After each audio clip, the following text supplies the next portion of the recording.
তোমার কথার দ্বারা একজন ভাই যদি কাফেলার সারি থেকে সরে যায়, তোমার কথার দ্বারা একজন ভাই যদি কাফেলার সারি থেকে সরে যায়, সবুজ বাগানে ফোটা সুরভিত গোলাপটি তোমার আঘাতে যদি ঝরে যায়, এই কথা মনে রেখো তবে তোমাকেই দায় নিতে হবে। এই কথা মনে রেখো তবে তোমাকেই দায় নিতে হবে। সম্মানিত বগুড়াবাসী, ভালো আছেন আপনারা? আমাদেরকে সবসময় ভালো রাখে কে? সুখী রাখে কে? ওই আল্লাহর প্রশংসা করতে কোনো আপত্তি আছে আমাদের? এ দুনিয়া কার? এ জামিন কার? আল্লাহর জামিনে আল্লাহর কথা বলবো, এতে কোনো ভয়। আল্লাহর কথা বলতে যারা বাধা বিপত্তি সৃষ্টি করে ওইগুলা ভালো সন্তান না, ঠিক কি না? আল্লাহ তাআলা বলেছেন এইগুলা হলো সব জারজ সন্তান। কার কথা? আমরা ওই আল্লাহর কথা শুনতে যাই। রাজি আছেন তো? আল্লাহ রাব্বুল আলামিন বলছেন আল্লামাল কুরআন, আমি কোরআন শিক্ষা দিয়েছি। খলাকাল ইনসান, আমি মানব মণ্ডলীকে সৃষ্টি করেছি। অতঃপর আমি আল্লাহ বললাম আল্লামাহুল বায়ান, ওই মানুষগুলিকে আমি আল্লাহ তাআলা কথা বলার যোগ্যতা দান করেছি। সুবহানাল্লাহ। আল্লাহ রাব্বুল আলামিন এই কথাগুলির ভিতরে আর ওই আয়াতের ভিতরে কি কানেকশন রয়েছে সেখানে আপনাদেরকে আমি নিয়ে যাব। আমার প্রিয় ভাইয়েরা, আল্লাহ রাব্বুল আলামিন বললেন আমি এমন দয়ার রব। এ কথা বলার পরে আল্লাহ বলছেন আল্লামাল কুরআন, আমি মানুষকে কোরআন শিক্ষা দিয়েছি। আমি আল্লাহ রাব্বুল আলামিন কোরআন শিক্ষা দিয়েছি, কিন্তু মানুষ কিভাবে কোরআন পড়বে এজন্য আমি আল্লাহ বললাম আল্লামাহুল বায়ান।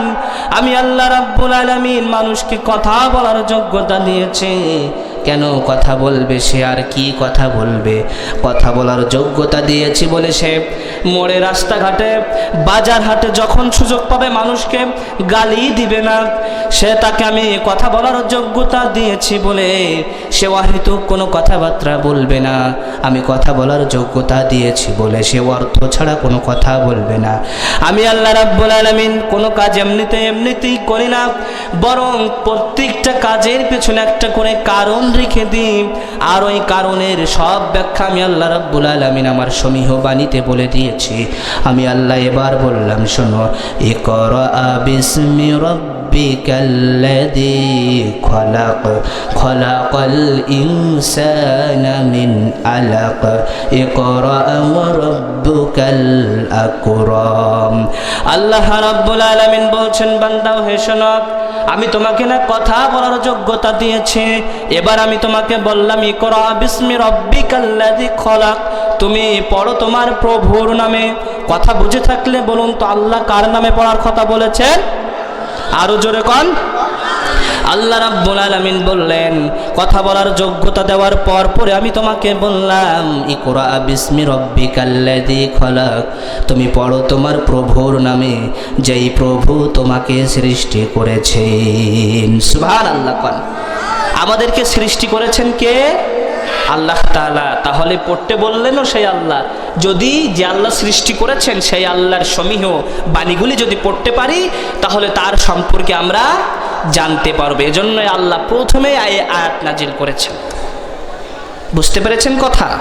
আমার কথা কি আপনারা ক্লিয়ার বুঝতে পারছেন? একটু আওয়াজ দেন, পারছেন কিনা? আমার ভাইয়েরা, আল্লাহ রাব্বুল আলামিন এজন্য মানুষকে বললেন কথা বলার যোগ্যতা দেওয়ার পরে আমি আল্লাহ তোমাদেরকে বললাম তোমরা পড়ো আমার নামে। যদি পড়তে পারো তাহলেই কেবল তোমরা আমার সম্পর্কে জানতে পারবে।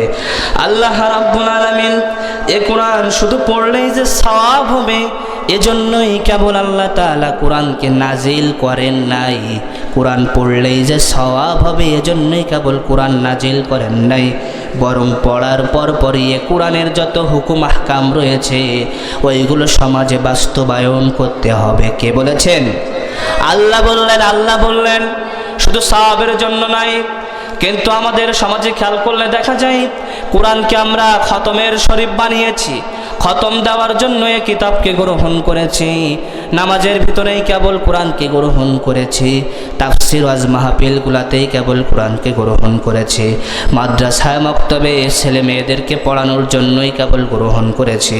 কিন্তু আল্লাহ রব্বুল আলামিন এজন্যই কেবল কোরআনকে নাজিল করেন নাই, এ কোরআন নাজিলের একটা অন্য কারণ রয়েছে।